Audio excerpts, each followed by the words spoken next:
Model Context Protocol, or MCP, was introduced by Anthropic in November 24th, 2024, I believe. And so it's been some time that they announced it, but it has taken off recently. Okay, and what it is a protocol. It's a standard protocol for sharing context with models. Model Context Protocol. Wild. Naming things is hard, but not this time. And so, how does it work? Well, it's a client-server protocol. So it's a two-part system or two-component system. You need a MCP server and an MCP client, and they talk to each other. MCP servers give context, specifically tool context, but also other context to MCP clients. And so you need something, an application that implements either one of these or both of these to be a useful MCP application. Let's talk about some use cases for MCP first, and then then dive deep into how they work and how it works. And again, we did an episode on the podcast with Jack Harrington. There's a link in the show notes if you want to dive deeper into that, into Jack's implementation of an MCP server for Create TS Router, TANstack Router app. But in any case, let's just start at the beginning with use cases. What might you be able to do with MCP?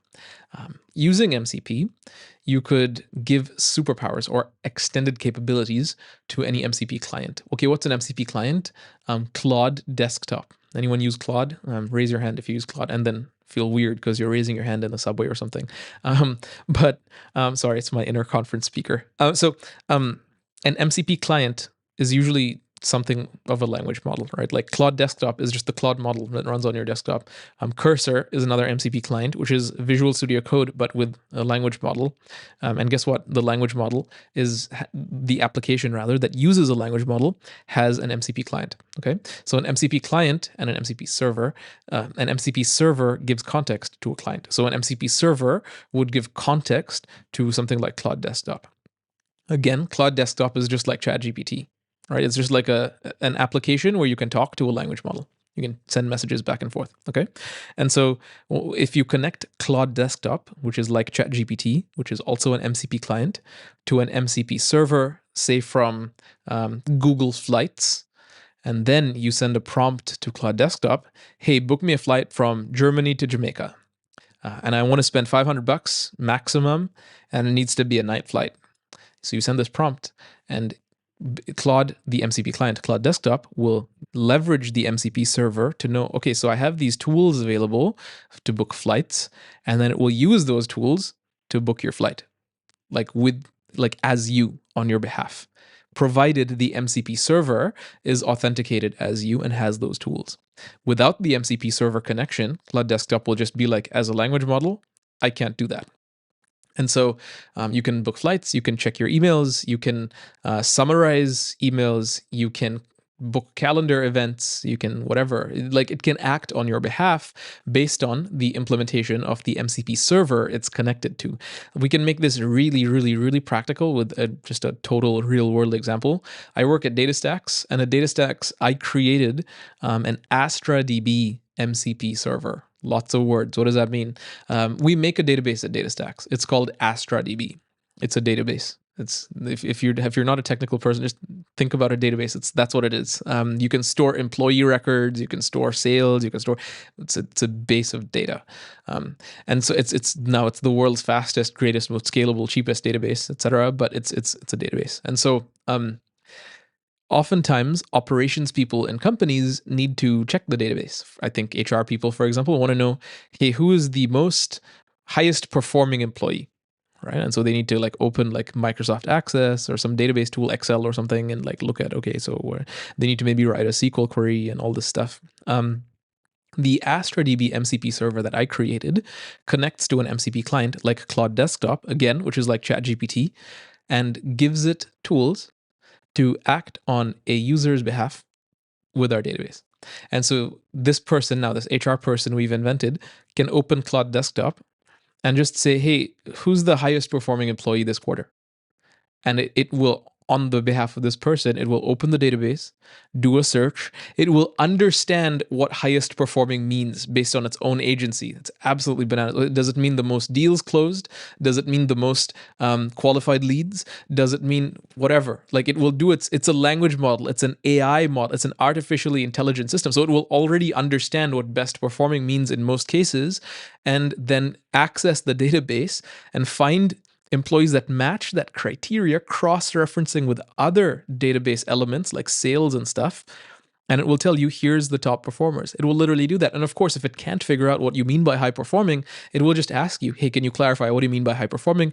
You just type a chat message, and then it goes off and operates your database and gives you results agentically. It can do that because the AstraDB MCP server that I created connects to Cloud Desktop. And so that's one use case, but you can imagine how this applies to anything, right? Like Gmail. Gmail could make an MCP server, Google could, where you connect it to Cloud Desktop, which again is just like ChatGPT, and you say, hey, what are my emails today first, and which ones are urgent, and it would just know what urgent means, and which ones can I defer, and the ones that I can defer, just defer them, snooze them. And that's your prompt, and you send it, and it just does that for you. That's what MCP enables. You could connect a DoorDash or Volt or Lieferando or food delivery, Zomato, Swiggy, whatever it may be. I don't know. You can connect, if they make an MCP server, you can connect that to Cloud Desktop, which is again just like a ChatGPT-like interface, and say, I'm hungry today. I want Indian food. Order it. Order pav bhaji and save puri or whatever. I don't know if I butchered those names. Order butter chicken and deliver it to me. That's your prompt, and it knows who you are. You already, it knows your address. It knows, and so it will go find those dishes across all the restaurants and make the order, and then respond to you with, "Cool, I've made the order. You can expect it at this time." That's crazy. That's what MCP enables. People are sleeping on this. It is so cool, and so the AstraDB MCP server. There's a link in the show notes. You can go play with it if you want, but that's what it enables. Okay, now how does it work? This podcast is about technical deep dives. How does it work?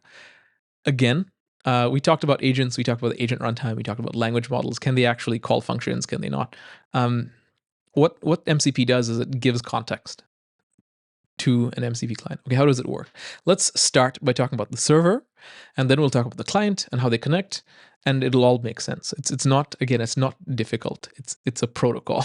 Okay, and so to create an MCP server, what you've got to do is write a bunch of code.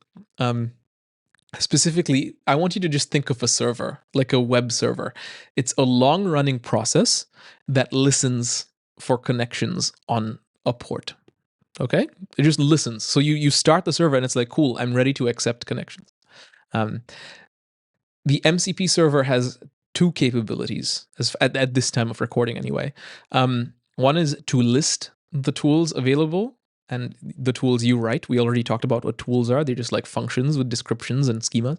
So think of a server with two endpoints, if this makes it easier, like localhost 3000/list tools, and this will give you all the tools available. And the other endpoint is /call tool/tool name. So you can list all your tools and you can call a specific tool. Right? It's just a server with those two capabilities: list tools, call tool, and call tool accepts whatever inputs the tool has. That's it. That's an MCP server. Now, let's talk about an MCP client. An MCP client connects to an MCP server. You tell it how. You give it a configuration setting, and you can connect to it over the web, so over HTTP, like a web URL, like a link, or you could connect to it over just a command on your system, npx-y, some command name. This is up to you. This is up to the MCP server, but you can connect to it either way. And then when a client connects to an MCP server, is literally like you connecting to a website. Yeah, you enter the URL, you go there, and the client has initiated the connection to the server. And so Cloud Desktop, for example, will initiate a connection to the AstraDB MCP server, and then you're ready for business. It's immediately going to call, okay, get tools. Okay, I have these tools. Great. And that's how. So over this connection, the MCP server sends the MCP client, Cloud Desktop, these are the tools available. And that's it. And so then when a user sends a query, like book me flights to Jamaica, It looks up, okay, what tools do I have? Again, this is the application. This is not the language model. This is the orchestration layer, that glue we talked about. It looks up, what tools do I have? Aha, I have a book flight tool. Excellent. I'm going to ask the user for permission and then call this tool. So it asks you for permission. Do you want to use this tool? You say yes. And then it sends another request to the MCP server /call tool /tool name with the input arguments. And the input arguments are destination Jamaica, source Berlin, time night flight, max price 500, right? So it sends that to the MCP server. The MCP server on the server side does the computation, meaning it books the flight. You would pass like some authentication logic, like this is the username password, this is the authentication token, whatever it may be. So on the server side, you book the flight. And again, if you implemented the server, you wrote the code that books the flight, whatever that may be. You maybe talk to some API, you maybe do something. So the client sends this stuff to the server continues the request, and when it finishes, yields a response back to the client, says, cool, flight booked. Client then receives that response and synthesizes text to the user. The server may send a message to the client like, sorry, it failed because your password's wrong or something. And then the client, of course, yields that back to the user. That's how MCP works. It's a standard client-server protocol. Some details, some nits about this is there's two ways you can operate. You can interact with MCP servers and clients. One is over standard input-output, or STDIO, if you're a programmer, which is just the command line interface, standard in, standard out. This is kind of bad because sometimes people log errors to standard out and not standard error. And so it can get a bit noisy, but for locally running servers, this is really great. And there's also server sent events, which is an extension of HTTP. So over an HTTP endpoint, you send JSON strings back and forth of events with an event name and a payload, and you can work with that. So you can imagine, like, you send the client sends to the server an event saying, I want tools, and then it sends back the tools. And then it sends you another event like, call this tool. And so it's just a bidirectional communication thing.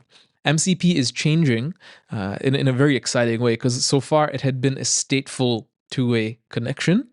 And now it's going stateless, where the server is responsible for state propagation and state retrieval, but each connection itself is inherently stateless, which makes things a lot more safe and reusable and scalable. That's a pull request at the time of recording this. And so I'm not going to say more there until it's actually in the spec. But if you wanted to use MCP right now, it's going to be a stateful connection. And I can't wait to see what you build. But that's MCP. That's so it's taking AI agents to another level by making the sharing of tools and context so democratized, where companies like Domino's can just make an MCP server and have you just order food through something like ChatGPT. It's absolutely bananas.